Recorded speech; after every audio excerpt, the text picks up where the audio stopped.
ଆମେ ଓଡ଼ିଆ ଯେଉଁଠି ରହିଲେ ବି ସବୁବେଳେ ଓଡ଼ିଶାକୁ ହିଁ ଝୁରୁଥାଉ। ସେଥିପାଇଁ ଆମେ ଆଜି ଆସିଛୁ ଦିଲ୍ଲୀରେ ଆୟୋଜିତ ହୋଇଥିବା ଓଡ଼ିଶା ପର୍ବକୁ।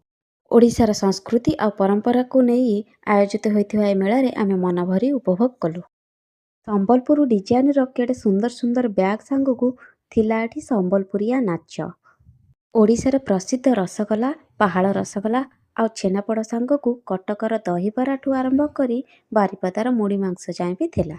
ଓଡ଼ିଶୀ ନାଚ, ଓଡ଼ିଶାର କାରୁକାର୍ଯ୍ୟ ଆଉ ସମ୍ବଲପୁରୀ କପଡ଼ା ଗୁଡ଼ାକ ବି ବହୁତ ସୁନ୍ଦର ସୁନ୍ଦର ଥିଲା। ବିଶ୍ୱ ପ୍ରସିଦ୍ଧ କଟକର ସେଇ ତାରକସି କାମରେ ଚାନ୍ଦି ଅଳଙ୍କାର ଗୁଡ଼ିକ ଖୁବ୍ ସୁନ୍ଦର ହେଇଥିଲା। 1000 ଟଙ୍କାରୁ ଆରମ୍ଭ କରି 20,000 ଟଙ୍କାର ସମ୍ବଲପୁରୀ ଶାଢ଼ୀ ଆଉ ତା ସାଙ୍ଗରେ ମହାପ୍ରଭୁଙ୍କର ଖଜା ପ୍ରସାଦ ବି ଏଠି ଥିଲା।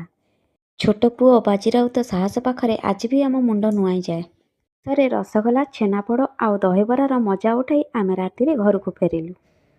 ତରେ ଆମେ ଓଡ଼ିଆ ଭାରି ବଢ଼ିଆ। ଲାଇକ୍ କରିବେ ଆଣ୍ଡ ସବସ୍କ୍ରାଇବ୍ କରିବେ।